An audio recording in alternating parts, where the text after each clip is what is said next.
Dedicated to Eastern and Southern Kentucky, this is WYMT Mountain News at 11. Good evening, I'm Will Puckett. It is a severe weather alert day due to heavy rain forecasted tomorrow. WYMT meteorologist Paige Noel joins us now with the latest. Paige. Yeah, well, we are under a severe weather alert day, and that's really due to the heavy rain that's going to be moving in a little bit later tomorrow morning. At least we have been dry today, just a little bit cloudy. You can see that here on satellite and radar. Cloud cover is really just what we have been used to and what we're going to continue to see as we head into the rest of your weekend. Temperatures into the upper 30s to lower 40s, and really that's where they're going to stay heading into the overnight hours. So not feeling too bad out there, just a little bit chilly. Now, we do have a flood watch out. These are for our counties just on the border of West Virginia into Virginia. That is until 4 a.m. into your Sunday. Now, not anyone else is in this flood watch, but we all are expecting very heavy rain. Really, it's going to be a very busy 3 days. Heavy rain for your Saturday, light snow for your Sunday, and then those frigid temperatures as we head into your Monday. Really, we're just going to have to take this weekend one day at a time. So let's start breaking it down here into our future view. As we head into your Monday morning, you see those showers coming in right around that 8-9 o'clock. For our western counties, you can see those yellows too. Very heavy at times right around 3 o'clock. Temperatures into the upper 40s to lower 50s. So just rain is what we are expecting. And then as we head into the rest of your Saturday, you see heavier rain by 8 o'clock. And like I said, this is really going to continue throughout the day. Temperatures, though, are going to start to drop as we head into the overnight hours. You can see that here right around 3 a.m. on Sunday. You can see temperatures dropping, rain starting to turn into a mix along the backside of that low pressure system, and then snow starts to take over the forecast as we head into your Sunday morning. This showing right around 7 o'clock in the morning. Temperatures into those low to mid 20s. How much rain are we expecting? Well, the North American model has actually bumped these rain chances up just a little bit, showing that main band really over all of eastern Kentucky, anywhere from 1 to 2 to maybe even 3 in those isolated spots. NAM wasn't that aggressive earlier, but now it's starting to get on board. GFS was showing much of the same story. Really going to have to keep an eye on it, especially with those grounds already saturated. We could really start to see some issues heading into your Saturday. Winter weather advisory, this is for Saturday night into your Sunday. So once that rain gets out of here, we're going to start to see that transitioning into snow. Big question, how much snow are we expecting? Well, here it is. You can see 1 to 2 inches for a lot of our area, especially up to the north and up to the west. A coating to 1, especially for those valley areas. And that 1 to 3, those higher elevations could see 3. That's why we put that 3 inches there. So your Black Mountain up into Wise as well. You guys can see a little bit heavier of snow. Rest of us looking at mostly a dusting to 1 to 2 inches. This could change as we get more models in as we head into your early morning, but this is our first call for now. This is what we're going to stick with heading into your Saturday. So looking at the rest of that extended forecast, you can see it's a very busy weekend ahead, especially as we head into your Monday. Check out those temperatures Sunday into Monday, could even be into the single digits. Highs on Monday only into the upper 20s. It's definitely going to be a busy weekend. You're going to want to download that WYMT weather app as well. Paige, you, Kelly, Brandon, and Andrew, all 4 of you need to go in on a bottle of Advil for this weekend because it's going to be a headache for sure. We appreciate it. Well, the upcoming rain and snow has Whitesburg Police Department concerned, and once again, they plan to offer their services to the elderly who may need their help in the cold. Police say during the winter months, their job consists of more than just criminal investigation. Sometimes it is just about caring for your neighbors. If you are sick, do not feel like risking your safety on dangerous roads or simply don't want to get out in the cold, police say to just call. Erlene Williams says she may not call often, but says she is thankful police are there to pick up groceries, medicine, or even make emergency trips.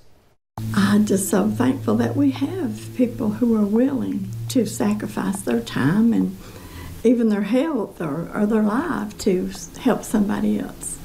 Now, police say if you desperately need their services, never hesitate to call. You can reach the Whitesburg Police Department at 606-633-3714. Well, 3 Indiana men are now in jail accused in a triple murder in southern Kentucky. The 3 are accused of killing a husband and wife, her teenage son, in September of 2017. Police say all 3 were strangled to death. WYMT's Phil Pendleton has more on what finally brought about these arrests.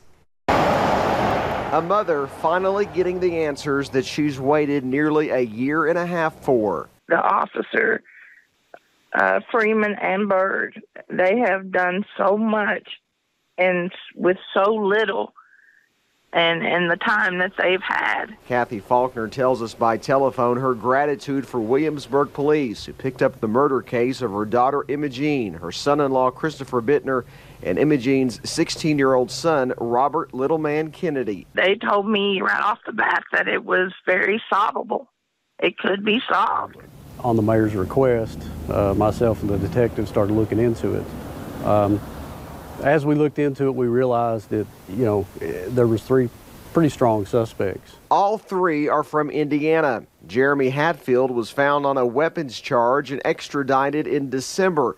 Darnell Shivers was already in jail on unrelated charges in Ohio. And then on Friday, federal agents and an Indianapolis SWAT team converged on Anthony Hester. Without getting any details, I'll just say they had some ties with the family. We know there was an altercation between Shivers and Faulkner. All 3 are now charged with murder, first-degree burglary, and tampering with physical evidence. In Whitley County, Phil Pendleton, WYMT Mountain News. Police say the ATF and U.S. Marshals played a big role in helping to solve the case as well.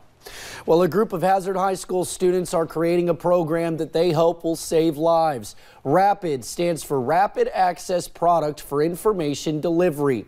The group used a KVEC grant to get started. They designed floor plans for schools, businesses, and other large buildings to give to first responders so that they can easily navigate the building. The goal of our company is to cut down response time of first responders in case of emergencies like a shooting in schools, hospitals. The student workers with RAPID also say they install reflective tape for room numbers that makes it easier for people to find exactly what room an incident may be happening in. Well, the second summit between President Trump and Kim Jong-un is a go. Today, the White House announced another meeting between the president and the North Korean leader is in the planning stages. They expect the summit to take place near the end of February. This comes after Mr. Trump met with North Korea's lead negotiator on nuclear talks at the White House Friday. Meanwhile, the president talked with Kim Young-chol for more than an hour and a half. According to Press Secretary Sarah Sanders, the two discussed denuclearization and a second summit. Purdue Foods is issuing a national recall on more than 68,000 pounds of gluten-free chicken nuggets after reports that the product may be contaminated with wood pieces. The recall comes after 3 consumer complaints were filed. The ready-to-eat nuggets have an October 25th, 2019 expiration date. Health officials are warning consumers to simply throw the products away. And day 1 concludes at the WYMT Kentucky Fishing Expo at the Corbin Arena. You can still make your way down there tomorrow and Sunday to check out all the fishing boats, lures, reels, and everything else fishing related. The event is filled with local vendors. There's also live music and some food. A local fishing team says they're happy to see the sport growing, especially with the younger generations. It's just real fun watching all the kids grow up and do it. And like you said, we're real competitive, and and at the same time, it's all of our friends, and we're all just so competitive, it's fun. Tickets are $5 a piece. Kids under 12 get in free. We have hours for tomorrow and Sunday online at WYMT.com. Well, we appreciate you joining us tonight, but don't go anywhere. Marcus Browning will have highlights and scores from across the mountains, as well as a preview of tomorrow's Kentucky game versus Auburn as the Wildcats go for their first win at Auburn since 2014. The Appalachian Wireless Sports Overtime is coming your way right after this break.